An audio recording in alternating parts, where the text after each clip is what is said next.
আচ্ছা দেখো, আজকে আগের দিন ল্যাটিস শক্তি পর্যন্ত পড়েছিলাম। আজকে কেমিক্যাল বন্ডিং এর ফেজান্স রুলটা আমরা আলোচনা করবো, ফেজান্স রুল এবং তারপরে বিএসিবিআর সূত্র।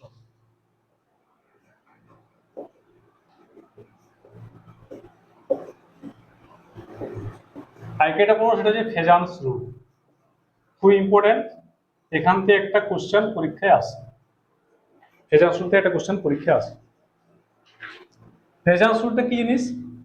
তোমাদের বইতে অনেকগুলো একটু বড় করে 4টা সূত্র আকারে দেওয়া আছে, একদম সিম্পল ভাবে মনে রাখবে। স্মল সাইজ ক্যাটায়ন মানে ছোট সাইজ ক্যাটায়ন, স্মল ক্যাটায়ন, এবং লার্জ অ্যানায়ন মানে বড় অ্যানায়ন।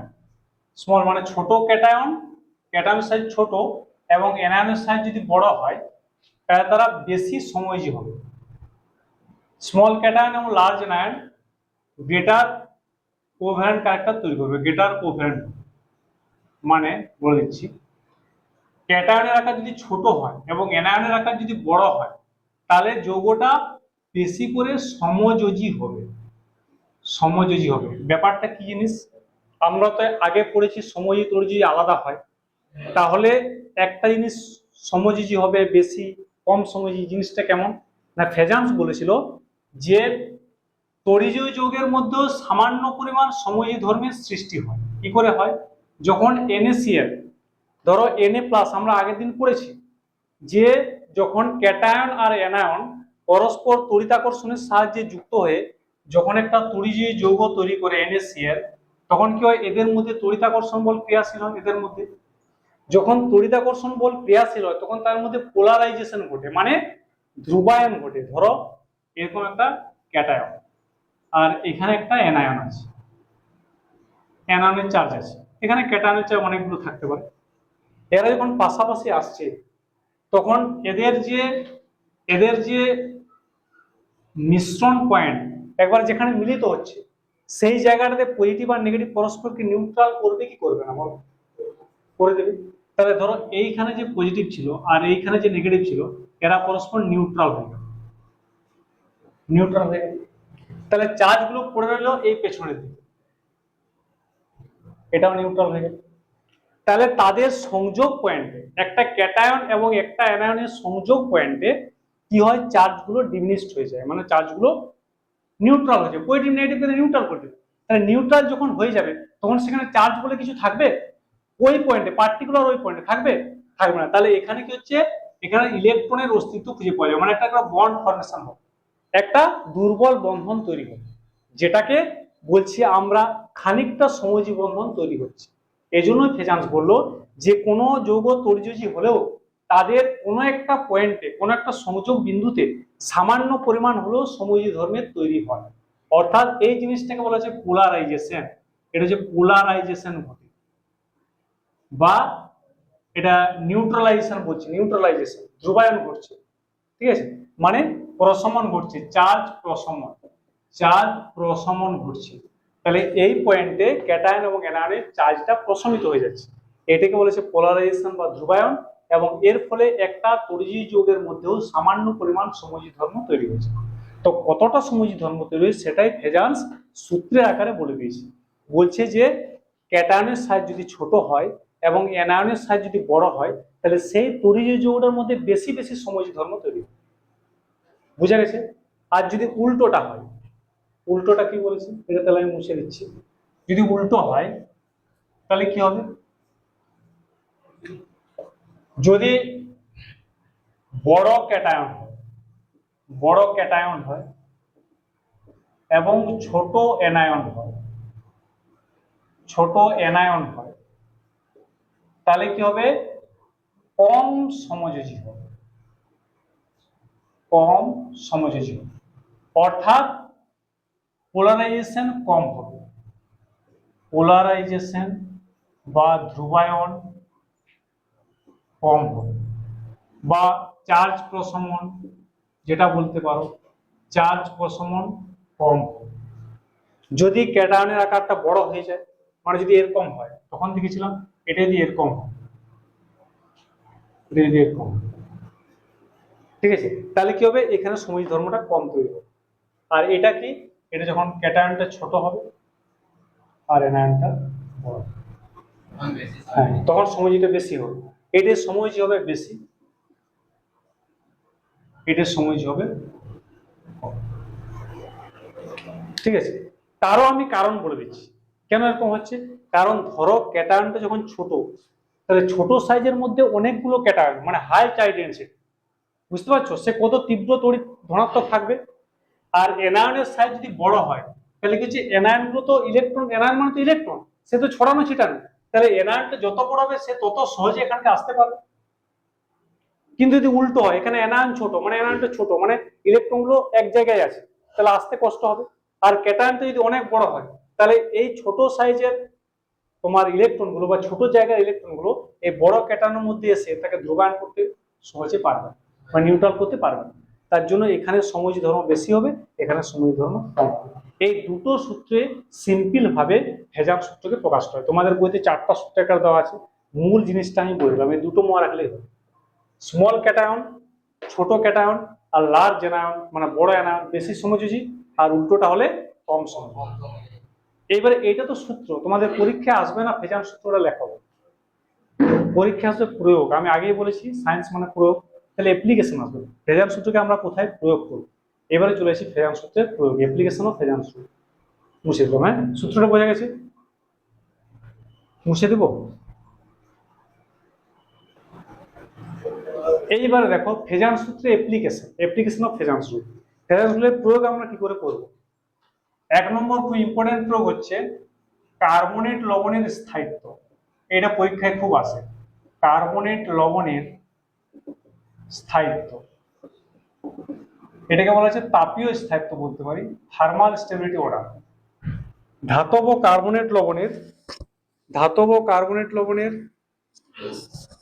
ধাতব কার্বনেট লবণের তাপীয় স্থায়িত্বের অর্ডার, এটা আমরা কিন্তু ফেজান সূত্রে ব্যক্ত করতে পারি। কেমন করে, একদম সোজা। দেখো তোমাকে বললো যে এই কার্বনেট লবণগুলোর তাপীয় স্থায়িত্বের ক্রম ব্যাখ্যা করো, MgCO3, BeCO3 আর CaCO3। বললো এরা থার্মালি কে স্টেবল হবে, এই তিনজনের মধ্যে কে বেশিক্ষণ তাপে টিকতে পারবে, মানে তাপীয় বিয়োজনটা কার কম হবে কার বেশি হবে, এটা ফেজান সূত্রের সাহায্যে মানে আমরা ব্যাখ্যা করতে পারবো। তো দেখো এই তিনজনের মধ্যে কমন কে আছে, CO3 কমন, তাহলে এই পার্টটা আমার ছেড়ে দাও, একে নিয়ে আমার কিছু হবে না। তাহলে আনকমন পার্ট কি, বেরিলিয়াম 2+, এখানে, এখানে বেরিলিয়াম 2+, এখানে Mg2+, আর এখানে Ca2+, বেরিলিয়াম 2+, Mg2+, আর Ca2+। ঠিক আছে, তো এই বেরিলিয়াম 2+, Mg2+ এবং Ca2+ এর মধ্যে আমরা দেখবো সাইজ, কারণ ফেজান সূত্র আমরা পড়ছি, তাহলে সাইজ অনুসারে কে সবচেয়ে ছোট সাইজ, তোমরা নিজেরাই বলো। পিরিয়ডিক টেবিলে কে উপরে আছে, বেরিলিয়াম, নিচের দিকে গেলে সাইজ বাড়ে। আমরা এই বেরিলিয়াম ম্যাগনেসিয়াম ক্যালসিয়াম কোথায় আছে, beryllium magnesium calcium group 2 element, পর্যায় সারণীতে 2 নম্বর শ্রেণীতে আছে। বেরিলিয়াম উপরে আছে, তারপর ম্যাগনেসিয়াম, তারপর নিচে ক্যালসিয়াম। তাহলে সাইজ কার, এর সবচেয়ে ছোট। তাহলে সাইজের যদি আমি ক্রম বলি, তাহলে beryllium less than magnesium less than calcium. চলে যাও ফেজান সূত্রের দিকে, ফেজান সূত্র কি বলেছিল, small size cation large size anion, ছোট ক্যাটায়ন বড় এনায়ন। এখানে এনায়ন কোনো বড় নেই, এনায়ন একই আছে, অতএব এনায়নকে দেখে আমার লাভ নেই। তাহলে যে ছোট ক্যাটায়ন হবে সেই বেশি সমযোজী হবে, তাহলে এখানে ছোট ক্যাটায়নকে, তাহলে এর সমযোজী বেশি হবে। তাহলে সমযোজী ধর্মের সাইজের ক্রম যদি এরকম হয়, তাহলে সমযোজী ধর্মের ক্রম কেমন হবে, সমযোজী কেমন হবে না, বেরিলিয়াম সবচেয়ে বেশি সমযোজী হবে, তারপরে হবে ম্যাগনেসিয়াম, তারপর হবে ক্যালসিয়াম। বুঝে গেছে।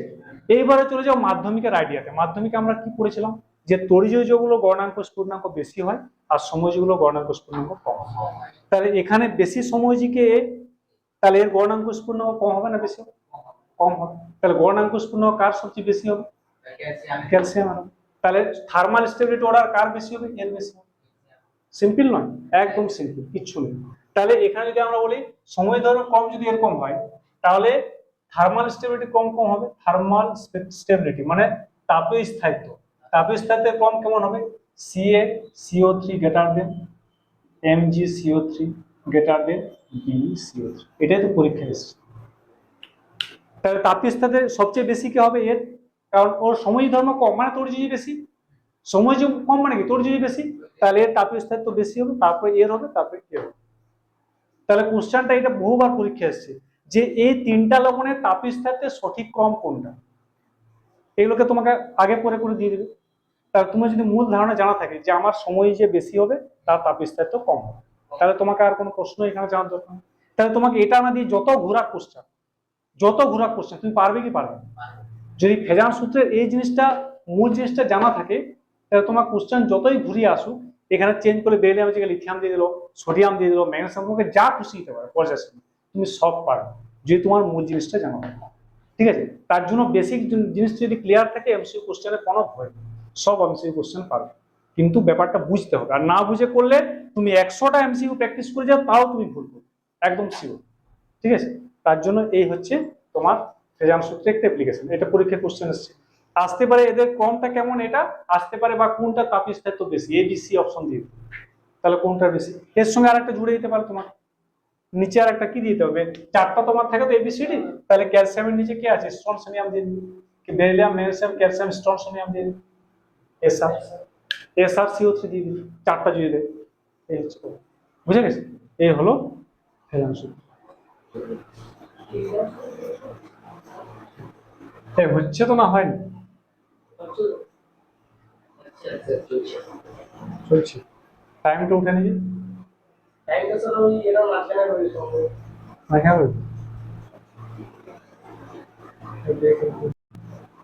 হ্যাঁ ঠিক আছে।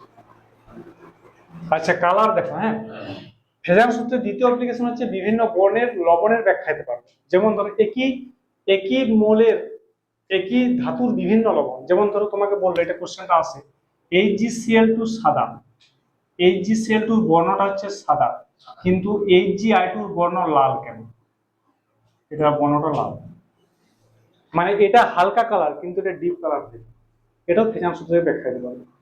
দেখো এটা যদি HgCl2 মানে কি হচ্ছে Hg2 প্লাস আর Cl মাইনাস, আর এখানে Hg2 প্লাস আর কি হচ্ছে I মাইনাস।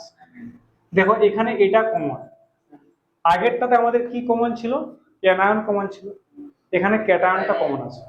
আমি বলেছি একই ধাতুর হবে মানে ক্যাটায়ন কমন থাকবে। তাহলে এটা যদি কমন হয় আমরা দেখবো এদের দুজনের মধ্যে কার কার সাইজটা বড়, যার সাইজ বড় হবে তার পোলারাইজেশন বেশি হবে মানে সময় ধরো বেশি হবে। তাহলে সাইজ হচ্ছে chlorine iodine, fluorine chlorine bromine iodine, পর্যায়ক্রম দেখলো মাধ্যমিকও পড়ে এসছো। তাহলে সাইজটা কার বেশি, আয়োডিনের। তাহলে আয়োডিনটা বড় মানে HgI2 মধ্যে সমযোজী ধর্ম বেশি হবে, সমযোজী বেশি হবে, বেশি হবে না? তার মানে Hg2 প্লাস আয়নকে I মাইনাস সহজেই পোলারাইজড করবে, একে সহজে নিউট্রাল করবে। তাহলে সহজে যদি নিউট্রাল করে তার শক্তিটা কম লাগবে, নিউট্রালাইজেশন শক্তি কম লাগবে, শক্তি যদি কম লাগে তাহলে আমার তরঙ্গ দৈর্ঘ্য বেশি হবে। কারণ দেখো এখানে শক্তি ডেলি সমান আমরা জানি H নিউ মানে Hc বাই ল্যামডা, এটার মান যদি বেশি হয় এটার মান কম হতে হবে, কারণ energy is inversely proportional to lambda, এনার্জিটা তরঙ্গ দৈর্ঘ্যের ব্যস্তানুপাতিক, এ বেশি হলে এ কম হবে, কম হবে না? তাহলে এ যদি কম হয় তাহলে এখানে দেখো I মাইনাসের থেকে I মাইনাসটা সহজে পোলারাইজ করছে মানে এনার্জি কম নিচ্ছে, তাহলে I মাইনাসের এনার্জি এখানে এনার্জি কম মানে ল্যামডা বেশি, ল্যামডা বেশি নয়, I মাইনাস থেকে এ সহজে পোলারাইজ করছে, সাইজ বড় তো সহজে একে যদি পোলারাইজেশন করে তাহলে এনার্জি কম লাগবে, এনার্জি যদি কম লাগে তাহলে ল্যামডার মান বেশি হবে, তাহলে ল্যামডার মান বেশি মানে কি তরঙ্গ দৈর্ঘ্য বেশি মানে কালার ডিপ হবে, পড়েছে না বেনিয়া সহকলা লাল, লালের তরঙ্গ দৈর্ঘ্য বেশি, তার জন্য এটা হয়ে যায়, দেখো এই জন্য এটা লাল। আর Cl এর সাইডটা কি হচ্ছে, Cl এর সাইজ যদি আমি বলি Hg2 প্লাস আর Cl মাইনাস, সাইজটা কি হচ্ছে ছোট, ছোট সাইজ, ছোট সাইজ হলে এখান থেকে কে পোলারাইজ করতে দেরি এনার্জিটা কি লাগছে কম, বেশি লাগবে, এনার্জি বেশি লাগবে, সাইজ তো ছোট ক্লোরিন, তাহলে সহজে তো পোলারাইজ করতে পারছে না, তাহলে কি শক্তি বেশি লাগছে, শক্তি বেশি লাগলে কি ল্যামডাটা কম হবে, এটা যদি বেশি, ই যদি বেশি হয়, ডেলি যদি বেশি হয়, ই ভ্যারাইজ 1/λ, তাহলে ল্যামডা কি হবে? কম হতে হবে।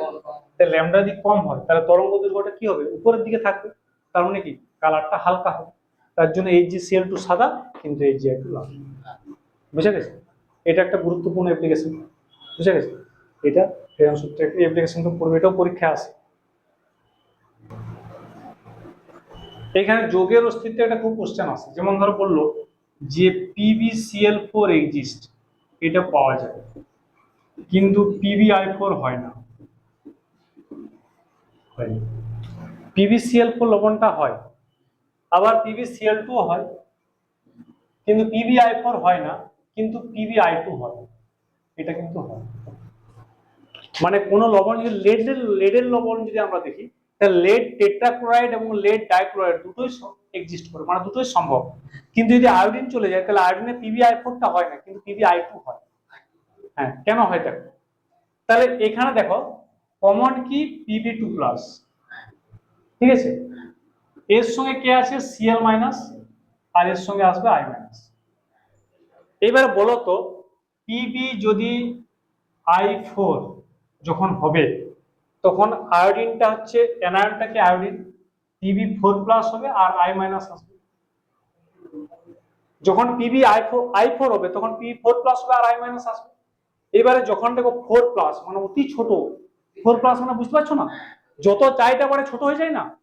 2+ দুটো ইলেকট্রন বেরিয়েছে, 3টা+ তিনটা ইলেকট্রন বেরিয়েছে, 4টা+ মানে 4টা ইলেকট্রন বেরিয়েছে, মানে কত ছোট। তাহলে খুব ছোট সাইজ, এটা হচ্ছে খুব ছোট, খুব ছোট সাইজ ক্যাটায়ন। এবং I- তো যথেষ্ট বড়, আমি এক্ষুনি বললাম ফ্লোরিন, ক্লোরিন, ব্রোমিন, আয়োডিন এই যথেষ্ট বড়, অনেক নিচে আছে। তাহলে অনেক ছোট ক্যাটায়ন এবং অনেক বড় অ্যানায়ন, তার মানে খুব ভালো করে পোলারাইজেশন হবে। তার মানে এ সহজে একে রিডাকশন করে দেবে, একে বিজারণ করে দেবে, মানে 4+ আর থাকতে দেবে না।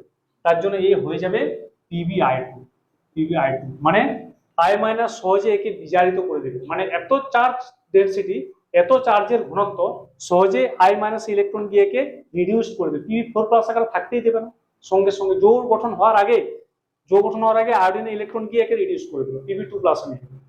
ঠিক আছে, তারপর সে যৌগ গঠন হবে। এই জন্য, কারণ সহজে আয়োডিনটা এখানে পোলারাইজড করে। কিন্তু Cl এর সাইজটা অতটা বড় নয় বলে Pb যখন 4+ এর সামনে যখন Cl- আসে, অত বেশি পোলারাইজেশন হয় না, এর মতো করে রিডাকশন হয় না। কেন হবে না? এর সাইজটা অতটা বড় নয়। এর সাইজ ছোট হতে পারে, কিন্তু এর সাইজ যত বড় নয়। তার জন্য এখানে PbCl4 হবে আর PbCl2 হবে, এটা মনে রাখবে। ঠিক আছে, তার জন্য PbI4 এক্সিস্ট করে না, কিন্তু PbCl4 এক্সিস্ট করে। But PbCl2 and PbI2 both are exist, এই দুটোই এক্সিস্ট করে। বুঝে গেছে? এই হচ্ছে ফেজান সূত্রের অ্যাপ্লিকেশন। ফেজান সূত্র শেষ করলাম, এর পরের অংশ যেতে হবে।